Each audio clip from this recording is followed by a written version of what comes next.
Maswerteng tanghali po mga ka-STL. Narito na po ang resulta ng STL Pangasinan para sa araw na to, 1st draw August 2, 2025. Araw ng Sabado. Naway ang mga natayaan nyo po mga numero kanina ay manalo nawa ngayong tanghaling ito, 12 PM. Kaya tunin nyo na po ang inyong mga ticket. Narito na po ang resulta.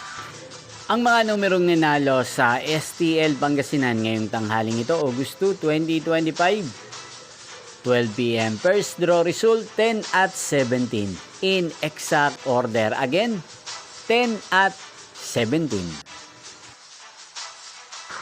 At ngayong tanghaling ito sa STL Pangasinan, atin pong shoutout si Ate Thea ng Pangasinan na nanonood po sa channel na to.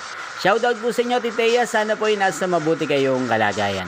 Inyo pong napanood ang resulta ng STL Pangasinan. Magkita-kita pong muli tayo mamayang 5 PM para second draw result ng STL Pangasinan. Thank you for watching.